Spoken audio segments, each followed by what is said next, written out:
Je vous salue tous au nom de Jésus-Christ. Que le Seigneur puisse vous bénir.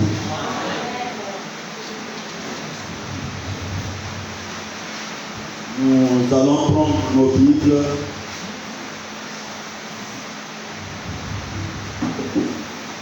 Nous sommes dans le livre de Job, chapitre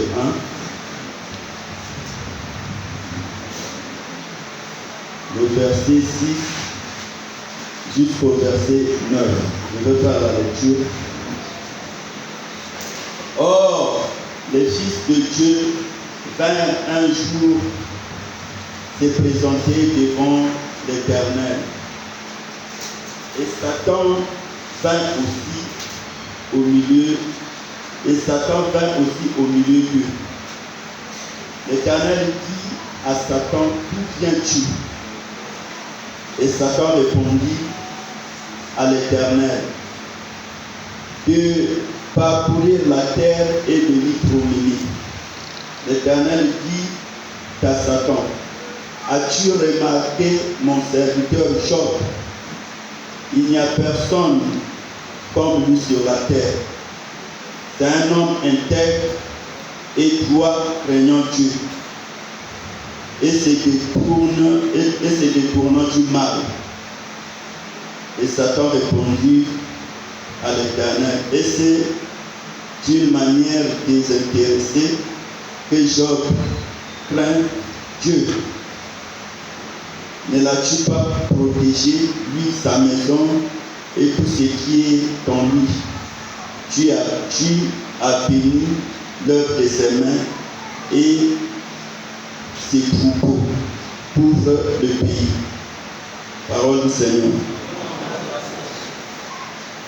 Nous allons aussi prendre le livre de Genèse,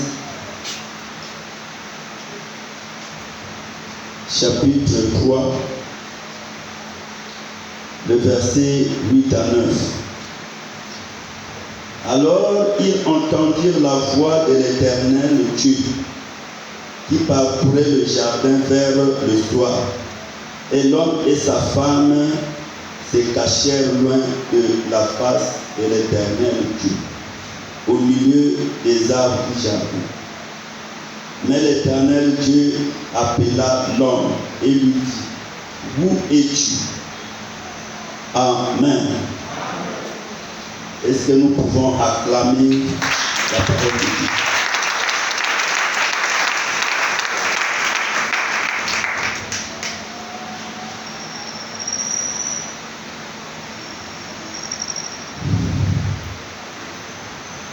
Alors, la Bible nous parle d'un homme. Cet homme s'appelait Job. Dieu avait béni cet homme à telle sorte qu'il y avait une différence qui se faisait dans le pays en regardant Job et d'autres personnes. Les Écritures déclarent qu'un jour, les fils de Dieu vinrent auprès de Dieu. Et Satan aussi vint au milieu d'eux. Alors les Écritures déclarent que Dieu a posé la question à Satan. D'où viens-tu? Il a répondu de parcourir la terre et de y promener. Mais Dieu pose la question à Satan, as-tu remarqué mon serviteur Job? Job aussi répondit. Et Dieu dit, as-tu remarqué mon serviteur Job? Il est intègre, il craint Dieu. Il n'y a pas un homme sur la terre comme lui. Mais Satan dit, ce n'est pas une manière désintéressée qu'il craint l'Éternel. C'est parce que toi, tu l'as béni. tu as béni l'œuvre de ses mains, tu lui as béni, tu as béni toute sa famille. Alléluia. Amen. Nous allons voir quelque chose ensemble. Dieu témoigne l'intégrité de Job. Dieu dit que Job craignait Dieu. Il n'y a aucune personne sur cette terre comme Job. Ça, c'est Dieu qui témoigne Job. C'est une très bonne chose quand c'est Dieu lui-même qui témoigne tes bonnes œuvres, ton comportement, ta fidélité envers lui. C'est mieux quand c'est Dieu. Si c'est les hommes, ils peuvent le faire par flatterie. Peut-être qu'il a besoin de quelque chose envers toi. Il peut te faire des éloges en fait de pouvoir récupérer quelque chose qu'il en a besoin auprès de toi. Mais ici, c'est Dieu lui-même qui témoigne Job. Il dit, il n'y a pas un homme comme lui. Il craint Dieu. Il est intègre. Il est fidèle à Dieu. C'est que ses frères Job s'est comporté fidèle à la parole de Dieu. Il mettait réellement la parole de Dieu en pratique. Parce que ce n'est pas moi qui le dis, mais c'est Dieu lui-même. Mais le problème ici, les enfants de Dieu, non, les fils de Dieu, vinrent vers Dieu. Et Job était absent. Job n'a pas participé à cette rencontre ou à cette réunion. Malgré qu'il était intègre, il était fidèle à Dieu, mais il n'a pas participé à la réunion des fils de Dieu. Quand les autres fils de Dieu venaient vers Dieu, lui, il ne s'est pas présenté. Et c'est là où a commencé le malheur de Job. Sinon, on ne pouvait pas accuser Job sur quelque chose. Mais il a failli à cause de l'absence. Il n'était pas le jour-là quand les fils de Dieu se sont présentés devant Dieu. Il était absent. Et Dieu a posé la question à Satan. As-tu remarqué mon serviteur Job? Dieu a dit, il est intègre, il est fidèle, il me craint. Mais Job, plutôt le diable réplique, c'est pas d'une manière désintéressée qu'il te craint. C'est que il trouve son compte quand il te craint. C'est parce que toi tu l'as béni. L'absence de Job a permis au diable de médire contre lui. Mon frère, ma soeur, respectons les rendez-vous que nous avons avec notre Dieu. Le diable, par l'absence de Job, a commencé à dire des choses qui n'étaient pas réellement ça auprès de Dieu. Il a commencé à bénir pour lui dire non, s'il te craint, parce que tu lui as béni, parce qu'il est en bonne santé, parce qu'il a tout ce qu'il en a besoin. Voilà pourquoi il est intègre. Voilà pourquoi il te craint. Si tu veux, touche à tout ce qui lui appartient. Tu verras qu'il te réunira en face. Toutes ces choses, c'était en train de se dérouler parce que Job n'était pas présent.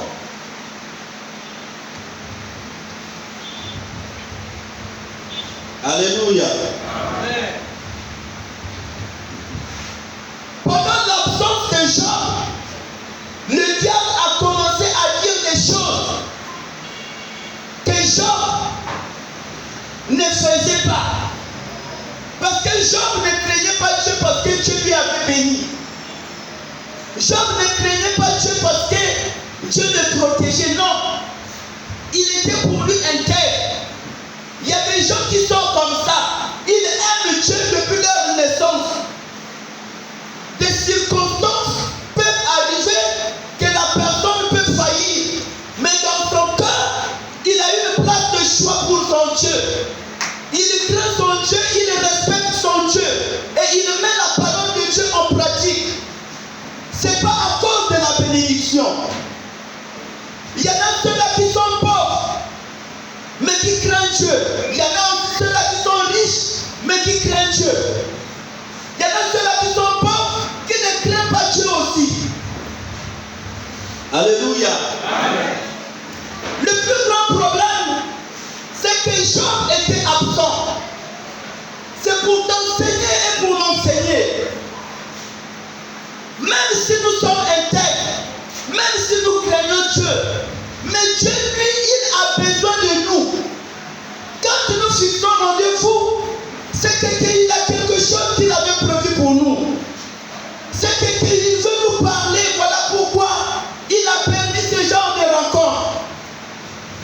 Souvenez-vous, dans le jardin d'Éden, vers le soir, la parole de Dieu était en train de parcourir le jardin d'Éden. Parce que Dieu voulait visiter Adam et Ève. Dieu voulait leur parler.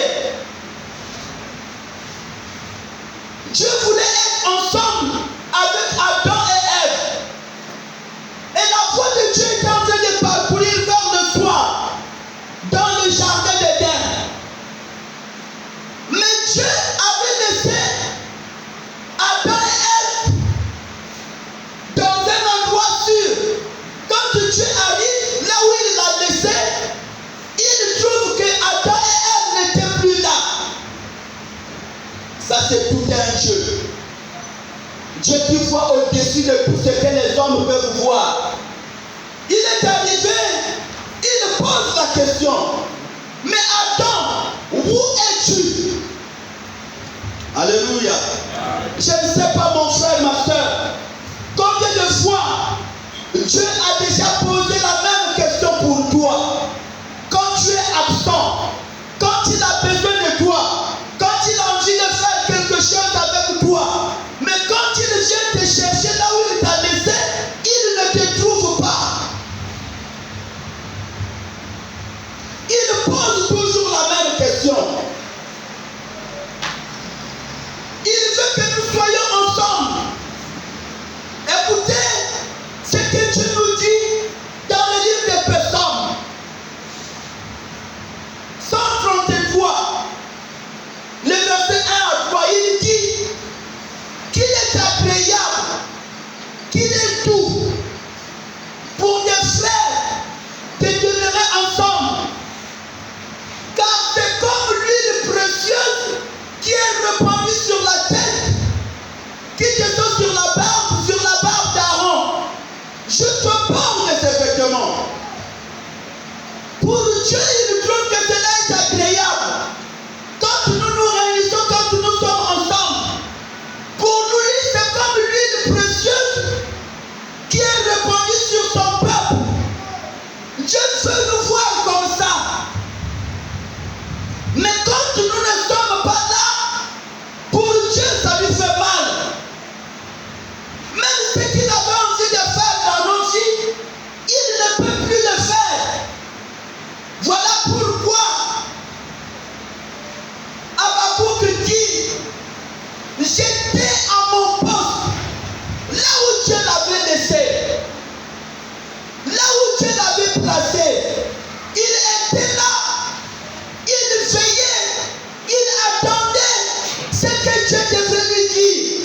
Mon frère, ma soeur, Dieu a des bonnes choses à partager avec toi. Mais quand il a besoin de toi, il ne te trouve pas. Il te cherche, il ne te voit pas. Mais Habakkuk lui, il dit, moi,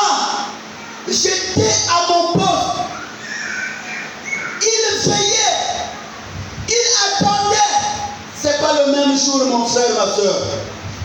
Avez-vous compris le langage d'Habakkuk? Il était là, il veillait, il était dans son poste. Ce n'est pas le même jour que Dieu lui avait visité. Il était persévérant. Il attendait ce que Dieu devrait lui dire. Et ce que lui aussi il devrait répliquer. Mais il savait que moi et mon Dieu, Dieu m'a laissé dans ce poste ici. Il m'a donné cette responsabilité, cette charge. On a pris rendez-vous avec lui dans ce lieu. Je ne peux ni aller ni à gauche ni à droite. Je vais attendre Dieu dans mon poste. Jusqu'à ce qu'il me parlera. Et je lui expliquerai aussi. Je lui dis même que la prophétie elle marche. Tant que la prophétie n'arrive pas vers toi, ça ne va pas t'accomplir. Si Dieu t'a donné des promesses, des bonnes choses, n'est-ce pas, il est écrit qu'il est celui qui veille à ta parole afin de l'accomplir. S'il a promis quelque chose pour toi, si tu es fils d'Abraham, c'est que les promesses t'appartiennent. Mais reste à ton poste. Ce qu'il a promis pour toi va se concrétiser, va se réaliser.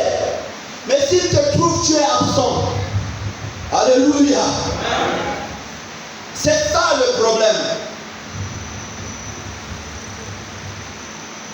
Job n'avait pas péché. Mais son problème qui avait attiré la ruine, la destruction, parce que son absence a permis que le diable puisse médire auprès de Dieu. Le diable puisse prendre l'autorisation auprès de Dieu pour détruire sa richesse, sa vie, sa famille, à cause de l'absence. Alléluia. Combien de fois toi et moi aussi,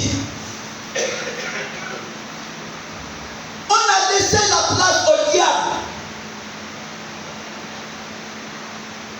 On n'a pas été au rendez-vous de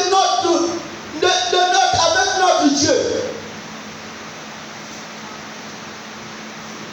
Et Dieu, un jour, Job était en train de se plaindre. Pourquoi toutes ces choses? Lui qui est intègre, lui qui est juste, pourquoi tout ce monde pouvait l'arriver? Si vous voulez dire, vous pouvez prendre Job 38, même jusqu'à Job 39, tous les chapitres. Dieu commençait à poser la question à Job. Où étais-tu? Quand je mettais les barrières entre la mer et la terre, où étais-tu? Quand je mettais la glace au ciel à sa place, quand je formais la rosée, c'est que la rencontre qu'il y avait eue entre les fils de Dieu et Dieu, Dieu avait enseigné ceux-là qui étaient présents. Mais les absents, Job était parmi ceux-là qui étaient absents. Voilà pourquoi Dieu lui pose la question. Où étais-tu quand je faisais ceci? Quand je donnais des conseils à tes frères, aux fils de Dieu, quand je leur montrais ce que je faisais, toi tu étais où? Alléluia. Amen. Vous savez que les absents ont toujours tort. Alléluia. Vous vous souvenez d'un homme qu'on appelait Thomas? C'est aussi un homme qui a fait des miracles, qui a prêché la parole de Dieu, à qui les esprits mauvais, il avait même chassé les mauvais esprits, ensemble avec les 70 disciples. Mais après que le Seigneur est mort, il est ressuscité, Jésus-Christ avait donné un endroit précis il a dit que nous allons nous rencontrer dans tel endroit. Malheureusement, Thomas n'était pas présent. Alléluia.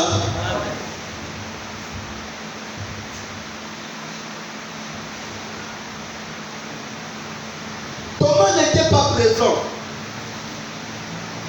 Et pendant son absence, Jésus-Christ a visité les disciples. Il leur a soufflé même du Saint-Esprit.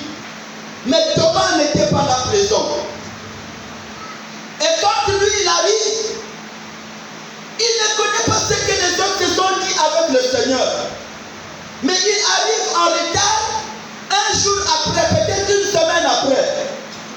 Les autres lui disent, mais non, le Seigneur est vivant, il a ressuscité. Il a dit, tant que je ne bouge pas et je ne vois pas de mes propres yeux, là où les clous étaient entrés sur ses bras et ses pieds, je ne croirai pas.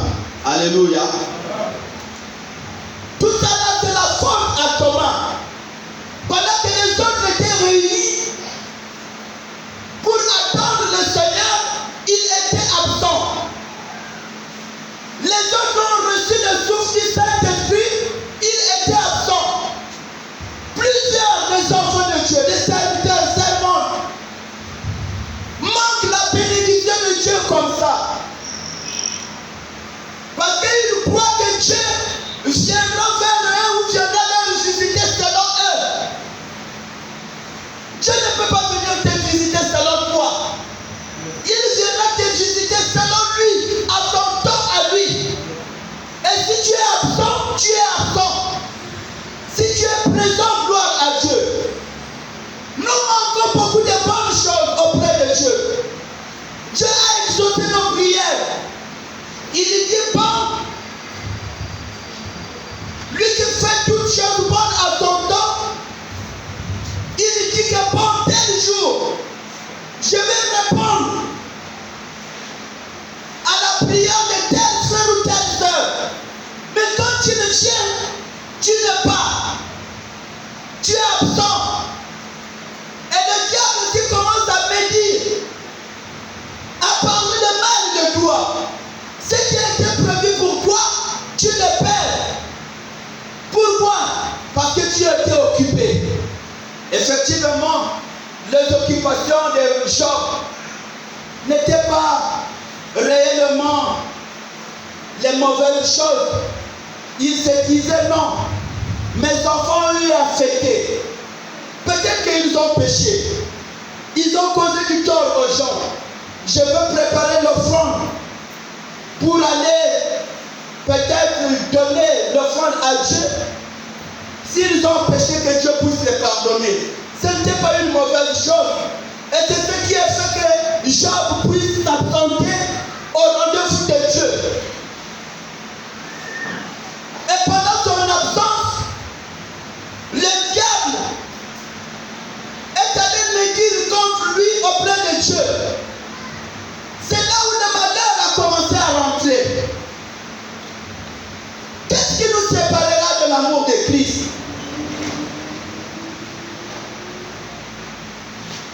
Les dieux de ce monde, je ne sais pas, mais pour Job, il était inquiet. C'est bien que son absence a créé des problèmes, des troubles dans sa famille, dans son foyer, dans ses activités. Pourquoi? Parce qu'il était absent. Et Dieu a donné la permission, mon frère, ma soeur. Essaie un peu de mettre les choses à table. Et toi-même, tu es là présent parmi les fils de Dieu. Satan aussi est là. Dieu est là. Et Dieu commence à dire, bon, je donne la permission. Va touche tout ce qui appartient à Job, mais pas à son âme. Mais lui, il devait intervenir. Mais il ne pouvait pas intervenir parce qu'il était absent. Si tu es absent, tu ne peux pas aller de l'avant avec l'Éternel. Tu causeras du retard au milieu de ceux-là qui sont en train de marcher ensemble avec toi. Un jour, Jésus-Christ dit à Thomas, viens était là. Je m'en vais vous préparer une place. Quand je finirai, je viendrai vous chercher. Thomas dit, nous ne savons où tu vas et comment pouvons-nous en savoir le chemin? Alléluia. Alors que d'autres disciples n'ont pas réagi de la même manière que Thomas. Et ils savaient que Jésus était le chemin, la vérité et la vie. Mais lui, Thomas, qui était absent, il ne connaissait pas ces choses.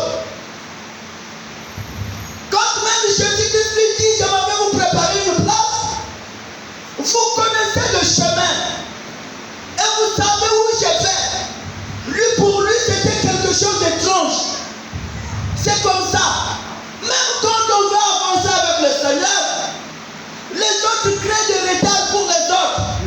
Quand on donne des enseignements aux autres, il y en a d'autres qui se présentent et d'autres qui ne se présentent pas. Amen. Mais Jésus-Christ dit, vous connaissez là où je vais et vous en savez le chemin. Les autres n'ont pas réagi parce qu'ils avaient reçu l'enseignement. Ils savaient que Jésus-Christ était le chemin, la vérité et la vie. Mais lui, Thomas, il était absent. Il commençait à causer du retard aux autres. Le temps qu'on devrait enseigner autre chose, lui, il revient sur les choses qu'on avait enseignées il y a très longtemps. Il dit, nous ne savons où tu vas et comment pouvons-nous en savoir le chemin. Alléluia. Amen. Tout ça là, parce qu'il était absent. Toi aussi, combien de fois as-tu manqué le rendez-vous de Dieu? Combien de fois tu causes des retards aux autres? Mais le Seigneur, quand il descend, il pose la question, frère tel, où es-tu? Tu es toujours absent. Il a dit à Adam, où es-tu? Il avait envie de se croiser avec Adam. De la même façon que nous partons vers Dieu pour parler avec lui, pour donner nos doléances. Lui aussi, il a souvent besoin d'être ensemble avec nous.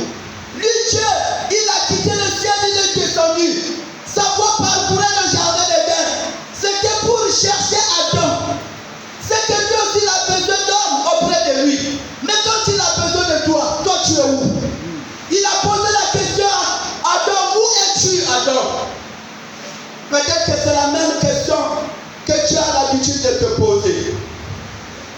Et quand toi tu ne respectes pas les rendez-vous, quand toi tu n'es pas ensemble avec lui, tu es de quel côté?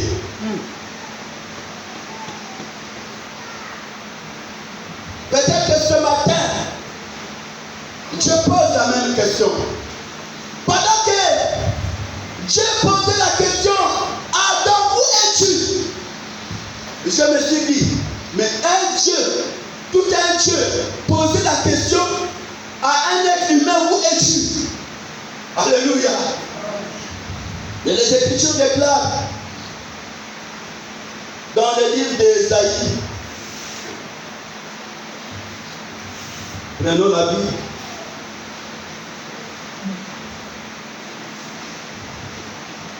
Nous sommes dans le livre d'Ésaïe, 59, les versets 1 à 2. Écoutez ce que les Écritures déclarent. Non, la main de l'Éternel n'est pas trop courte pour sauver, ni son oreille trop dure pour entendre. Mais ce sont vos crimes qui mettent une séparation entre vous et votre Dieu. Ce sont vos péchés qui vous cachent sa face et l'empêchent de vous écouter. Parole du Seigneur. Voyez, Adam n'était pas dans l'endroit là où Dieu l'avait laissé, mais il était dans le jardin.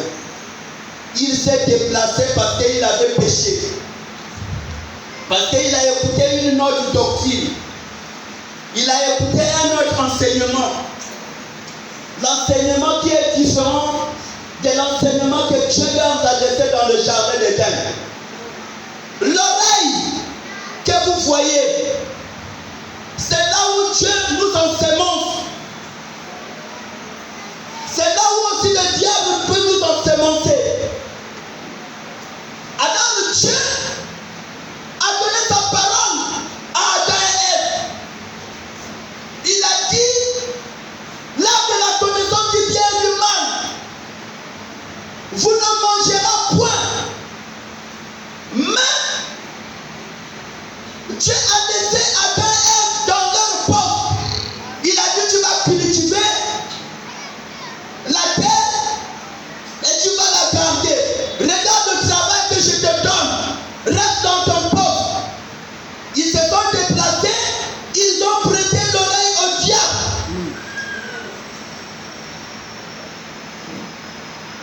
Les rapports, c'est par rapport à l'oreille et la parole.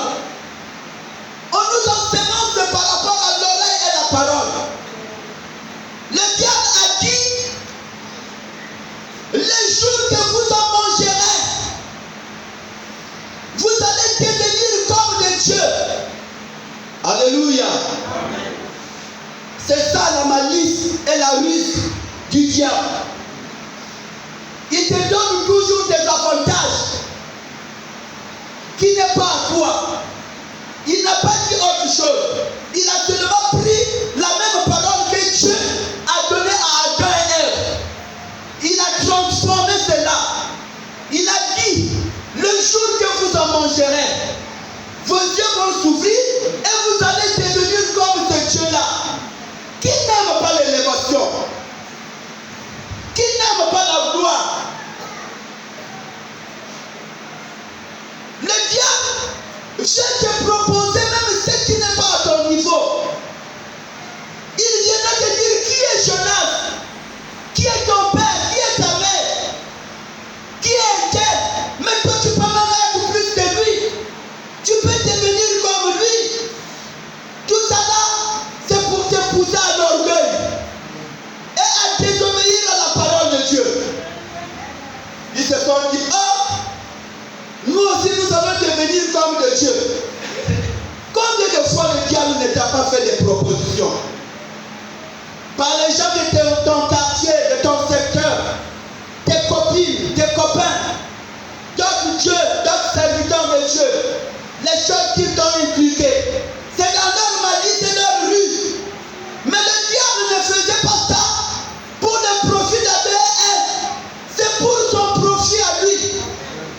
Tout ce qu'on vient de te proposer, croyant que c'est pour ton bien, c'est comme les politiciens aujourd'hui. Quand ils viennent dans leur campagne, ils vont te dire, oh, vous allez avoir le travail. Nous, on va mettre l'ordre là-bas. Vous allez voir, vous n'allez plus chômer. Alléluia. Mais après les campagnes, quand ils vont réussir, et ils vont travailler, vous allez toujours rester dans le chômage. Mais quand ils venaient faire battre leur campagne, ils disaient, oh, on va résoudre ce problème pour vous. L'électricité dans le quartier, l'eau, on va le faire. Les enfants vont travailler, on va créer des emplois là-bas. Alléluia. Après des campagnes, et ils ont trouvé des postes, on leur nomme des ministres, des directeurs généraux, de ceci, cela. Et vous, la position quand vous avez trouvé il y a 5 ans de cela, les 5 ans après, on viendra vous trouver dans une telle position. Alléluia. C'est ça la malice du diable. Il est venu semer la contradiction entre Adam et Ève et leur Dieu. Eux s'ils voulaient devenir comme le Dieu. Alors ils ont péché. Ils ont brisé les lois de Dieu. Ils ont désobéi à la parole de Dieu. Et quand ils ont péché, il y a eu maintenant le mur entre Dieu et eux. C'est dans vos crimes qu'il met une séparation entre vous et votre Dieu. Vos péchés empêchent Dieu de vous voir, d'être ensemble avec lui. Et voilà pourquoi Dieu ne pouvait plus voir. Il dit à Adam, où es-tu? Où es-tu? C'est comme ça donc Dieu a besoin de toi et moi, mon frère, ma soeur. Il nous cherche, il nous appelle, il n'arrive plus à nous retrouver. Adam et Ève se sont dit, nous avons écouté ta voix et nous avons fui loin de ta face. Nous nous sommes cachés, loin de ta face. Alléluia. Qu'est-ce qui a poussé Adam et Ève de quitter leur poste, d'aller se cacher? Alors qu'ils écoutaient la voix de Dieu, qui parcourait le jardin d'Éden. Mais à cause du péché, ils ont fui loin de la face de Dieu pour se cacher. Tout ce que Dieu venait, toutes les bénédictions, tous les projets, tout ce que Dieu a fait, à leur dire, il n'a pas pu le faire. Et pourtant Dieu venait pour parler avec eux, pour rester ensemble avec eux. Loin de Dieu, il n'y a pas la solution. La solution, c'est quand nous sommes ensemble avec Dieu. Peu importe notre situation, notre problème, ne nous éloignons pas de Dieu. Malgré la fuite d'Adam et Ève, ils n'ont pas trouvé la solution ailleurs. C'est ce même Dieu qui est compatissant, qui est un Dieu miséricordieux, qui a sacrifié tout un animal à cause d'eux.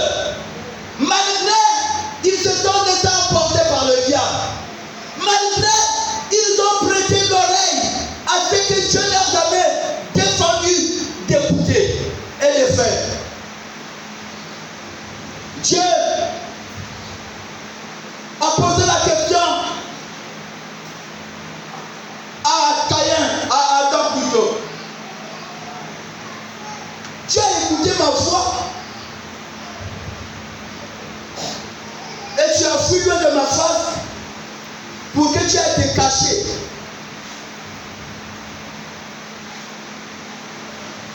Oui, il a accepté. As-tu mangé le fruit dont je t'avais défendu? Les gens croient qu'il y a des fruits. Je ne sais pas. Comme les autres interprètent que peut-être le serpent avait fait la cour non, à Ève. Non. Ça c'est faux. Sinon on devrait naître des serpents aussi. Ou moitié serpent. Mais à cause de céder l'oreille pour écouter la parole du diable, qui est contrairement à la parole de Dieu, ça a créé des problèmes.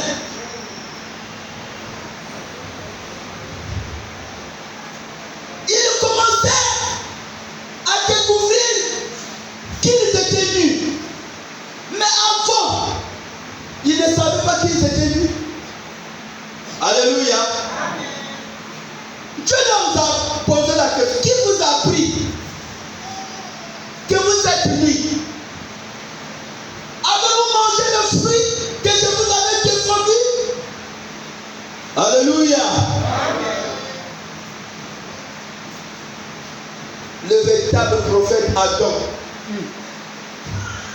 a failli de ses responsabilités. Il n'a pas été sur son poste. Il n'a pas respecté le travail que Dieu lui avait demandé de faire dans le jardin d'Éden. Mais il était maintenant prêt à accuser sa femme et à accuser Dieu. C'est comme ça qu'il y a beaucoup d'enfants de Dieu, quand rien ne marche, Anzani aussi est fatigué, Anzani aussi fatigué. C'est ça Adam, après le péché. Quand une personne commence à dire de telles bêtises, c'est qu'il est en train de vivre dans le péché. Alléluia. Adam a dit, mais c'est la femme que toi Dieu, tu as mise à mes côtés. Alléluia. Quelque chose qui était une bonne, qui était bien pour toi, que toi-même tu as dit, voici cette fois-ci, l'os de mes os est chair de ma chair. Mais quand tu as commis le feu, les bêtises, tu commences à accuser Dieu. Que si j'ai péché, si j'ai failli, c'est à cause de la femme que tu avais mise à mes côtés. Alléluia. Mais au départ, tu n'as pas refusé.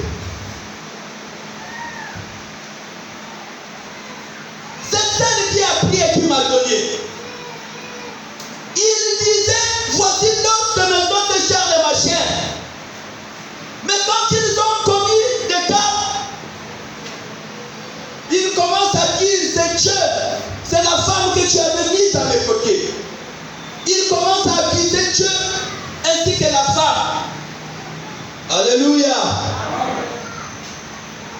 Dieu a dit non. Je suis un Dieu plein d'amour, plein de miséricorde. Pour sauver ce peuple, il faut qu'il y ait un sacrifice. L'animal, le pauvre, n'avait commis ni rien. Pour couvrir leur nudité, il fallait tuer l'innocent. Prendre l'animal qui n'avait pas péché. Tuer l'animal et prendre la peau de cet animal, afin de couvrir la nudité d'Adam et d'Ève. Mon frère, ma soeur, je ne sais pas comment que tu marches avec ce Dieu. Je ne sais pas où tu es. Je ne sais pas si tu es dans ton poste ou tu n'es pas dans ton poste. Mais pour recevoir ce qui est de Dieu, il faut être comme Habakkuk. Dieu aime.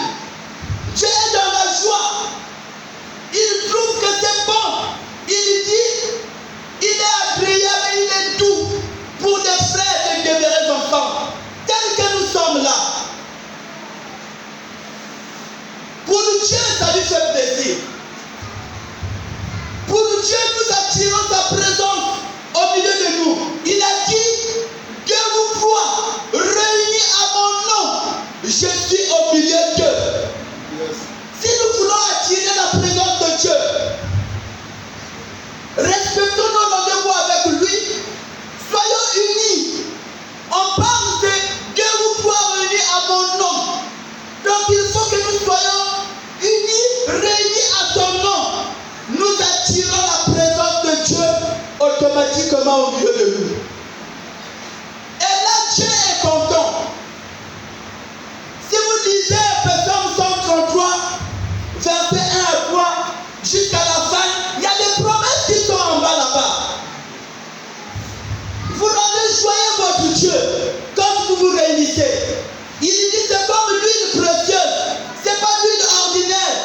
Quand il parle de l'huile, il parle de l'onction du Saint-Esprit. Yes.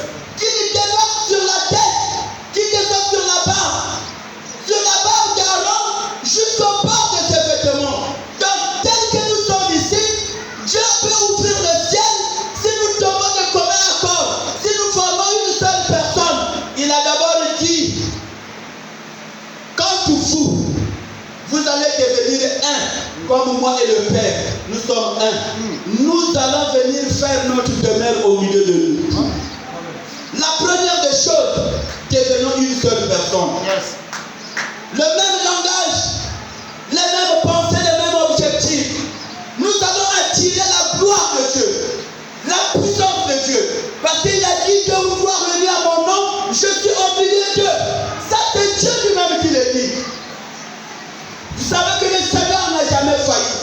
Tout ce qu'il dit est vrai.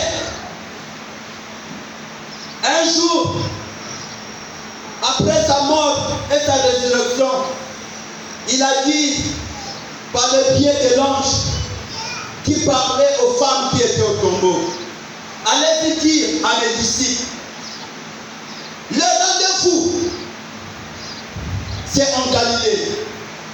Là-bas, nous allons nous croiser. Allez-y dans la chambre haute, allez-y m'attendre là-bas. Alléluia. Mais il était mort, il était ressuscité. Il dit le grand rendez-vous, c'est là-bas. Et le peuple attendait. Il voulait voir Jésus-Christ leur apparaître. Ils ont attendu. Ils ont vu que le Seigneur ne venait pas. Mais pourtant, il y a quelque chose de très capital qui était là. Il y a plus de 2 ou 3 personnes qui étaient déjà là. Mais Dieu ne se manifestait pas. Alléluia. On a parlé sur ce qui concerne l'autel. Il fallait rebâtir l'autel. Parce que parmi eux, il y en a un qui manquait. Donc Dieu ne pouvait plus se manifester. Le Saint-Esprit ne pouvait plus descendre. Parce que le tout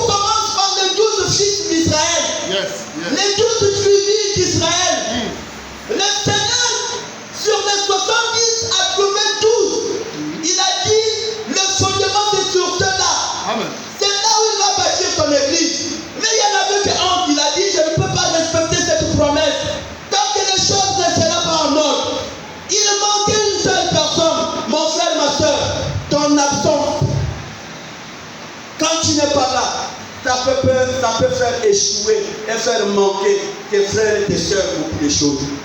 À cause de l'absence d'un apôtre, Dieu n'a pas voulu descendre et accomplir sa promesse.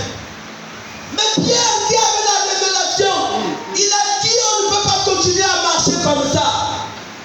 Il nous faut changer à la place de Judas Iscariote. Nous allons prendre une autre personne qui va remplir le nombre ou le chiffre 12. Yes. Et quand on a fait le choix, ils n'ont pas gêné. Ils n'ont pas fait de prière de quoi que ce soit.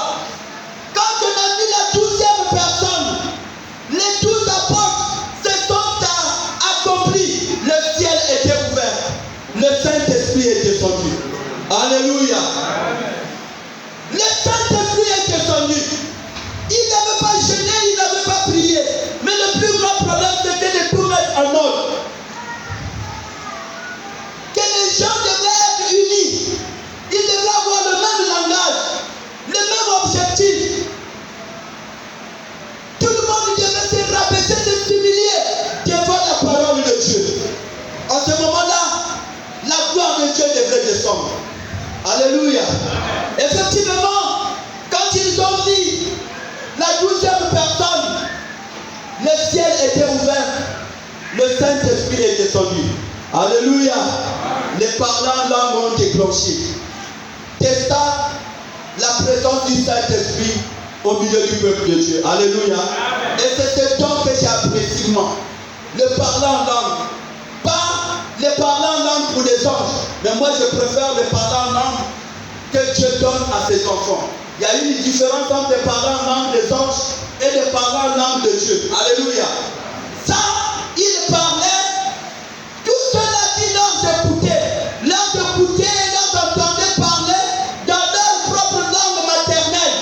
Donc si moi je parle en langue, toi qui es Julie, moi je n'ai jamais parlé Julie, je ne suis pas aussi Julie. Quand je parle, les Julie sont en train d'entendre. Les mochis sont en train d'écouter. Alléluia. On n'avait pas besoin d'interprète. Mais Dieu lui-même, le Saint-Esprit lui-même connaissait qu'ici il y a des mochis, il y a des yagas, des Julie, il y a des sanguis, il y a je ne sais pas, toutes les langues. Donc il faut que la langue se déclenche et parle dans leur propre langue maternelle pour qu'il n'y ait pas des interprètes, pour qu'ils écoutent la parole de Dieu. Ils étaient en train d'écouter les merveilles de Dieu. Alléluia. Amen. Dieu était présent au milieu d'eux. Dieu commençait à faire des prodiges et des miracles. Pierre commençait à dire, je n'ai ni or ni argent, mais ce que j'ai, au nom de Jésus-Christ, lève-toi et marche.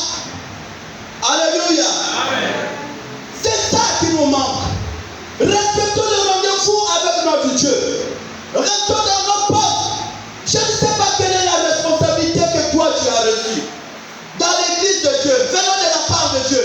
Dans votre famille, dans votre foyer, chacun de nous a des responsabilités. Que ce soit ici à l'église, que ce soit dans vos maisons, dans le secteur, dans le quartier. C'est que tu as été mandaté, Dieu t'a donné une responsabilité quelconque. Mais tu fais quoi avec ça? Habakkuk a dit, j'étais dans nos postes. Je veillais. Il attendait ce que Dieu devrait lui dire. Fais l'évangélisation. Il ne faut pas pousser. Comme camion, il va battre les faibles. Donc il ne faut pas pousser. Ma mère, ça le contre-pédale. Il y a mes démarrés que tu as mes. Alléluia. Non. Là, tu n'es pas fils de Dieu. Alléluia. Amen. Alléluia. Amen. Est-ce que nous pouvons acclamer le Seigneur Jésus-Christ?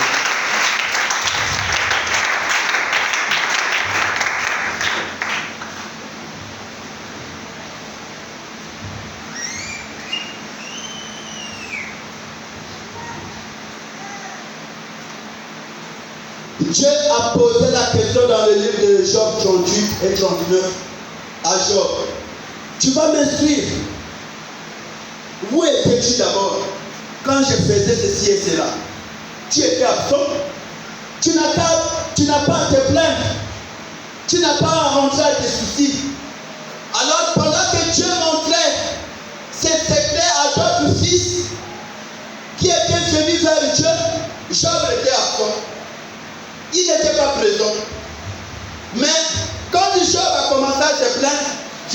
faut que je lui parle. Il faut que je lui pose la question. Il faut qu'il m'enseigne. Pendant que les autres étaient là pour recevoir mes instructions, pour écouter mes lois, mes principes. Toi, tu étais là, tu n'étais pas là. Et Dieu commençait à poser des questions. Où étais-tu quand je mettais les limites à la mer? Quand je formais le chemin dans les éclairs, on a l'habitude de passer comme il y a des éclairs de tonnerre. Il commençait à poser des questions à Job. Il ne pouvait pas poser des questions aux hommes sur ce qu'il n'avait jamais enseigné. Il avait enseigné aux autres, les autres avaient cette connaissance. Mais lui, Job, il n'a pas reçu cette connaissance. Il n'a pas reçu parce qu'il était absent. C'est cette absence qui a créé la destruction de sa richesse, de ses biens. C'est cette absence qui a permis que le diable puisse médire contre lui. C'est cette absence qui a permis que Dieu puisse donner l'autorisation au diable d'aller détruire ses biens. Pourquoi? Parce que quand les autres étaient venus vers Dieu, lui il était absent. Malgré qu'il était intègre, malgré qu'il craignait Dieu. Peut-être que toi aussi tu peux dire la même chose. Ah, même si mon père est dans l'église, tu me souviens que mon père est chic, je vais montrer mon père. Alléluia. Alléluia. Dieu a posé des questions à Job. Job, instruis-moi. Toi, tu étais où? Quand je faisais ceci, quand j'ai créé ceci et cela, pendant que les étoiles. Amen. Job 38.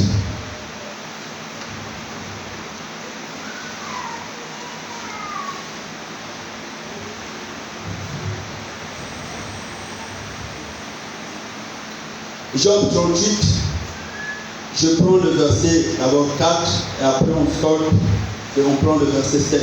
Mais vous pouvez lire tous les chapitres de Job 38 et même Job 39. Écoutez, je commence le verset 1. L'Éternel répondit à Job du milieu de la tempête et dit: qui est celui qui obscurcit les desseins par des discours tant intelligents? Saint terrain comme un vaillant homme, je t'interrogerai et tu m'instruiras. Où étais-tu quand je fondais la terre? Dis-le si tu as de l'intelligence. Qui a fixé les dimensions, le sais-tu? Ou qui a étendu sur elle le cordeau? Sur quoi ces bases ont-elles appuyé? Ou qui en a posé la pierre angulaire? Alors que les étoiles du matin éclataient en chant d'allégresse et que tous les fils de Dieu poussaient des cris de joie. Qui a fermé la mer avec des portes quand elle s'élança du sein maternel? Alléluia. Amen. On s'arrête par là, mais vous pouvez lire tous les chapitres de 38 ainsi que même le chapitre 39. Vous allez voir que Dieu était en train de poser la question à Job. À cause de l'absence de Job, les autres ont appris les leçons. Les autres ont été instruits. Dieu leur a enseigné. Parce que Dieu ne peut pas venir poser de telles questions à une personne s'il n'avait jamais enseigné ou instruit son peuple sur ces choses.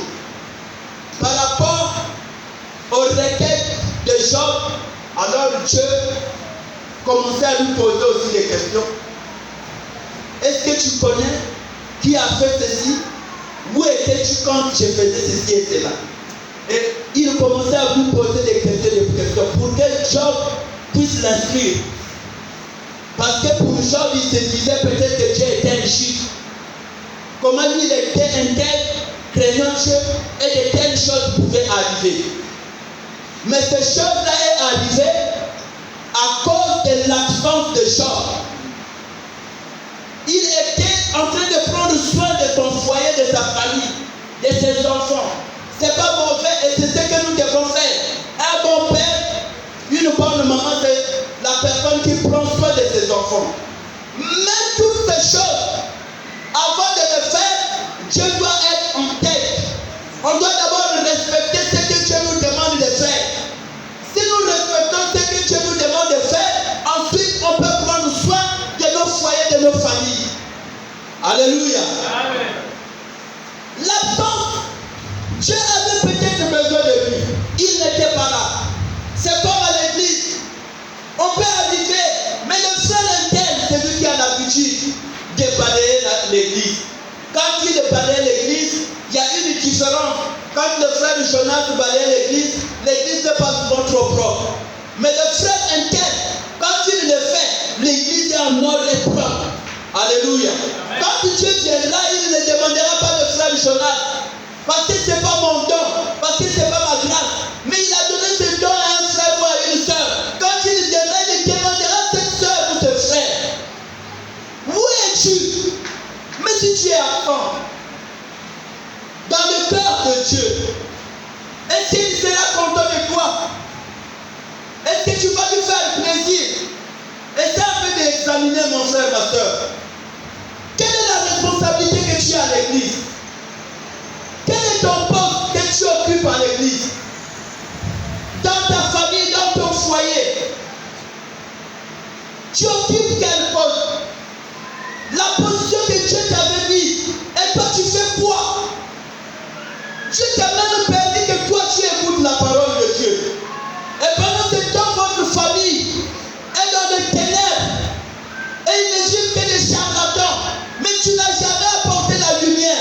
As-tu déjà posé la question pourquoi Dieu a permis que tu viennes ici pour écouter la parole de Dieu?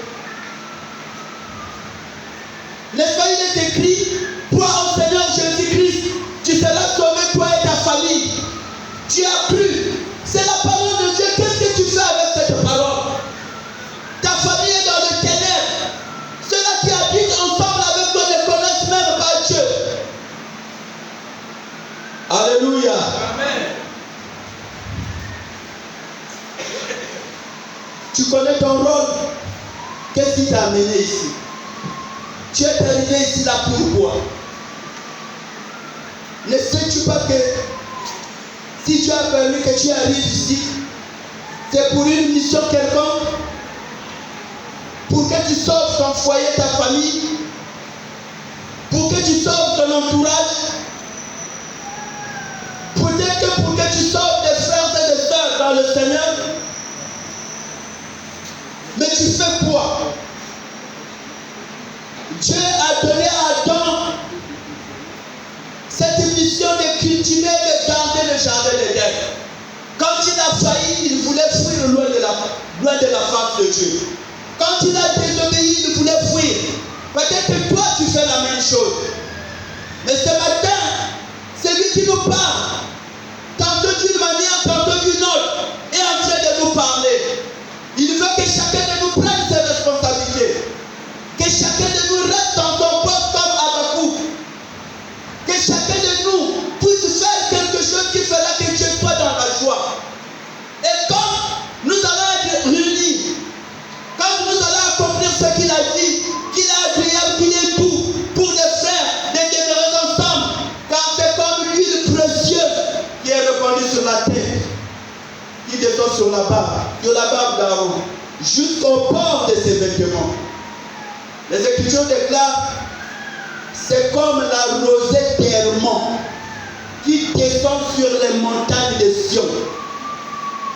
C'est là où le répand la bénédiction et la vie pour l'éternité.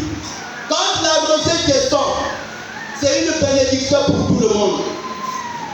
Dans le désert, c'est ce que Dieu était en train de faire. La rosée précédait la manne et la caille. Le peuple pleurait qu'ils avaient faim. Le peuple pleurait qu'ils avaient soif, qu'ils avaient faim.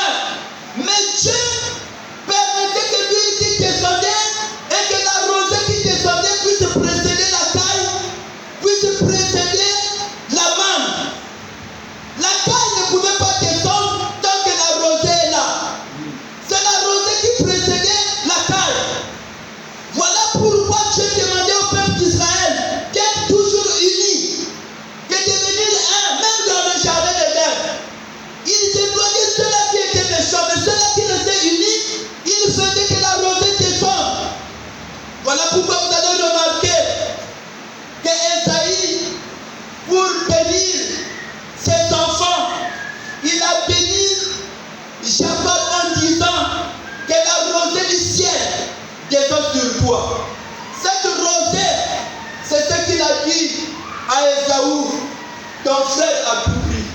Je lui ai donné toute la bénédiction. Alléluia. Amen. Je lui ai tout donné. Quoi, c'est la rosée? La rosée, c'est une bénédiction qui émane de Dieu. Voilà pourquoi il dit quand cette rosée descendait, c'est ce qui précédait la manne et la canne. Et quand il y avait la rosée, c'est que le peuple était béni. Dieu ouvre le ciel. Il fait descendre la rosée, il fait descendre l'huile précieuse. C'est le type de la bénédiction, c'est le type de la présence de Dieu. C'est quand nous sommes unis, quand nous devenons une seule personne. Est-ce que nous pouvons acclamer le Seigneur Jésus?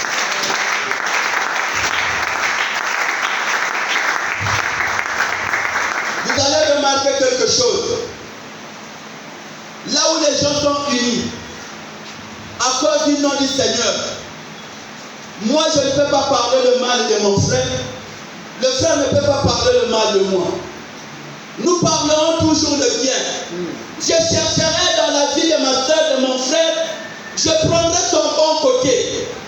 Je vais toujours dire, ah, la soeur est telle, oh, c'est une soeur, c'est pas possible. Regarde ce qu'elle a fait. C'est elle qui a fait ceci. C'est elle qui a fait ceci. Comme le jour-là, quand Dorcas était mort. Les veuves n'ont pas vu le manquement de Dorcas. Elles disaient, oh, si je vis, si je m'habille, c'est à cause d'elle. C'est elle qui m'a donné cet habit-là. C'est elle qui a fait ceci pour moi. Alléluia. Amen. Même si c'était la mort devrait quitter leur milieu. Parce qu'ils étaient unis. Ils ne parlaient que de bien les uns les autres. Ils donnaient de bons témoignages. Mais c'est un peu de regarder dans ton cœur là. Est-ce que as-tu déjà donné un bon témoignage pour ton frère, pour ta soeur?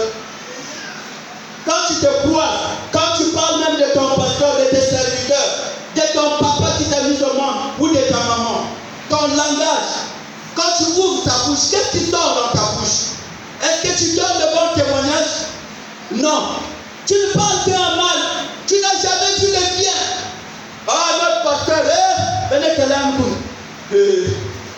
Mais il y a ça, il y a ça là. C'est un de prière, un de chemin. Alléluia. Mais tu n'as jamais dit, ah, nos serviteurs là, ils passent toujours la nuit dans l'église. Ils sont là toujours à prier. Ils sont là toujours à nous donner la bonne nourriture. Le diable, vous allez l'entendre, il n'a jamais parlé de bien pour les autres. Il ne parle que le mal. Le frère Jonas, qu'est-ce qu'il connaît? Les serviteurs internes, qu'est-ce qu'ils font là-bas à l'église? Oh, mais les servantes internes, elles n'ont jamais fait quelque chose de bien. Oh, mais les frères internes, oh, ils ne savent pas faire. Ma frère est mon épouse. Ma frère est ne plus à ça qu'à ma soeur est ne plus à ça qu'à il ne sait pas faire, mais le là-bas aussi va chrétien. Alléluia. Quand tu parles comme ça, devant des païens, est-ce que des païens peuvent quitter le monde pour venir à l'église? Tu n'as jamais vu le bien de tes conducteurs, de tes serviteurs, même de ton propre papa, même de ta propre maman. C'est toujours nous. Maman ne veut pas que l'on papa veut dire, il va vendre, oh, la bêtise. Mais n'allez pas en coulisser. N'allez pas en nourrir le couteau, tout les batailler, batterie, pas vendre avec ma boutique. Parce que même les hommes qui savent quelque part, ou moi, bataille quelque part, ma famille n'a tout pour ma boutique. Alléluia. Alléluia. Est-ce que nous pouvons acclamer le Seigneur Jésus?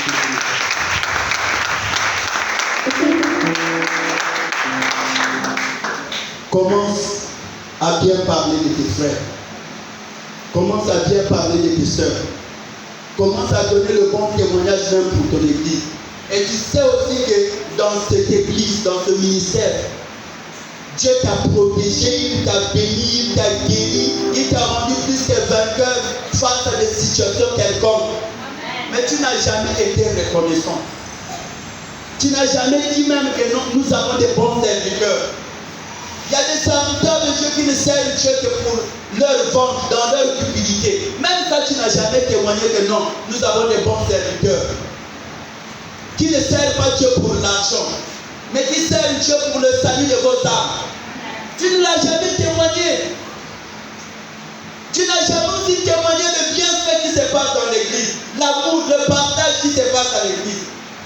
Tu ne l'as jamais fait. Tu as toujours été ingrat. Quand chapitre 24, on dit que la charité d'un grand plus nombre de personnes va se refroidir. Donc les gens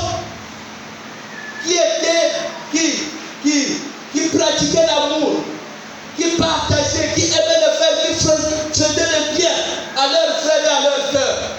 Mais à cause de la méchanceté et leur ingratitude, même ceux-là qui les pratiquaient vont se refroidir. Ils ne vont plus le faire. Pourquoi? Parce qu'il n'y a jamais eu de bons témoignages. Parce que les gens sont ingrats et sont méchants. Alors que si nous pouvons témoigner les bienfaits, nous pouvons témoigner que Dieu est au milieu de nous. Non, mon père et ma mère qui m'ont mis au monde, j'ai eu des bons parents dans ma vie. J'ai eu des bons conducteurs, des bons serviteurs dans ma vie.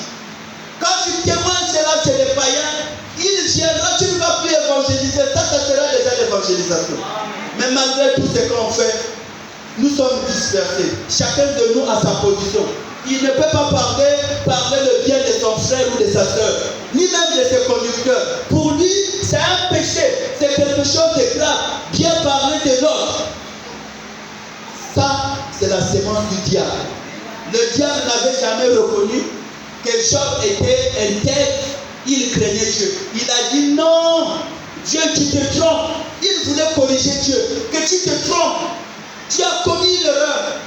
Ce n'est pas d'une manière désintéressée qu'il te sert et qu'il est intègre. C'est parce que tu lui as béni. Donc Dieu ne savait pas que non, il avait béni Job. Dieu ne savait pas que les biens de Job couvraient tout le pays. Mais à cause de ça, et Job lui-même étant absent, le diable est rentré. Et c'est là où il y a eu la destruction de tous les biens de Job. Alléluia. Amen. Est-ce que nous pouvons acclamer le Seigneur Jésus ce matin?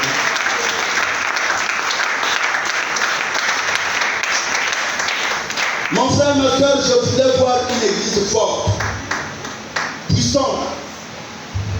Et ce n'est pas la magie. Ce n'est pas des pratiques de totem ou des fétiches. C'est comme nous allons être unis, devenir une seule personne. Je ne vois pas le mal du frère Patrick. Même s'il y a le mal là, je prendrai seulement son bon côté. Ah, le frère Patrick, c'est un bon frère. Ah, le frère là, regarde les sacrifices qu'il fait pour la bonne marche de l'œuvre de Dieu. Regarde nos jeunes frères. Malgré les difficultés, les perturbations, les problèmes, ils sont là, le culte matinal, ils sont là, le jeûne, ceci, cela, le suivi. Ah, je ne veux plus voir le mauvais côté, mais je veux voir le bon côté. Les gens se lèvent pour le suivi, pour l'évangélisation. Il y en a d'autres qui contribuent leur argent. Il y en a même d'autres qui arrivent même à prendre leur chèque. Oh papa Jonas, je crois que c'est une visite tout ça. Oh le chèque là c'est pour toi. Ah, non, prends le chèque là. Alléluia. Amen. Parce qu'ils savent car le frère Jonas, c'est mieux que ça rentre dans son compte. Si tu donnes comme ça, il va mettre dans la caisse de l'église, il ne mangera pas et je ne serai pas béni. Alléluia. J'ai dit, ah, il y a un petit piège, hein. Peu importe ce que je veux faire, mais ça c'est le plan de Dieu. Alléluia. Amen. Mais vous n'avez jamais témoigné de telles personnes. Comment de telles personnes peuvent continuer à faire le bien? Il y a des gens ici là qui prennent leur guide, que nous ici nous appelons la libéralité, à des 500 000, à des plus même, qui viennent nous donner.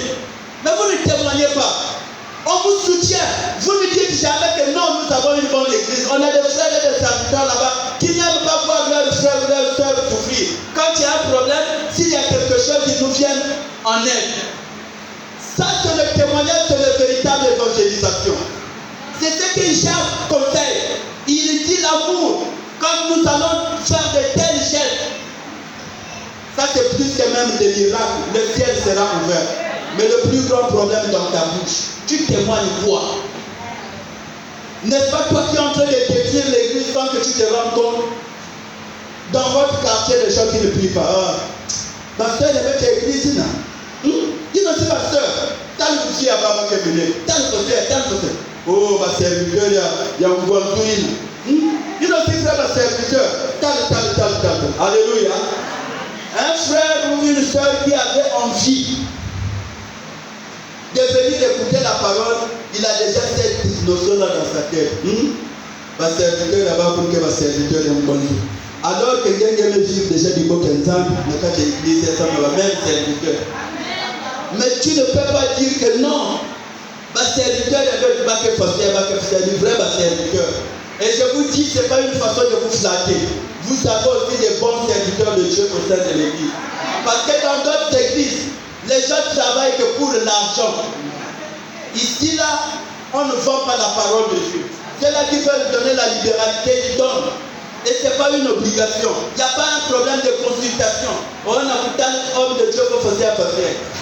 Mais vous n'aimez pas quand on rend des choses faciles. Vous voulez qu'on puisse rendre des choses difficiles. Alors qu'il n'y a rien, même quand on rend des choses difficiles, il n'y a rien là-bas. Les serviteurs, c'est les mêmes serviteurs de Dieu que moi-même, j'ai des langues de parler, mais je peux leur corriger. Que tu es dans la fausse doctrine, ça c'est pas de Dieu, ça c'est pas de Dieu. Mais vous n'avez jamais témoigné vos serviteurs, ni vos conducteurs, ni les servantes de votre église. Jamais on a déjà pu parler que, c'est vrai, ma manquement, mais quand il y a, ça n'a pas soeur interne. Ma soeur interne n'avait pas fait pendant ça, n'avait pas fait. L'église que vous avez dans toi. Il y a ça n'a pas soeur interne. Une fois vous m'avez discuté, tellement de soeur interne, ça va nous soutenir, tellement de soeur interne, jamais. Ça n'existe pas. Mais vous trouvez toujours des fautes, le mauvais côté. Jamais le bon côté, mais on trouve toujours le mauvais côté. Bon, qui fait ces choses dans la vie? C'est le diable. Même Jean me donne que non, il est intègre. Il craint Dieu. Mais le diable a dit, Dieu, tu te trompes. C'est parce que quand tu ne peux pas bénir rien. Alléluia. Amen. Alléluia. Amen.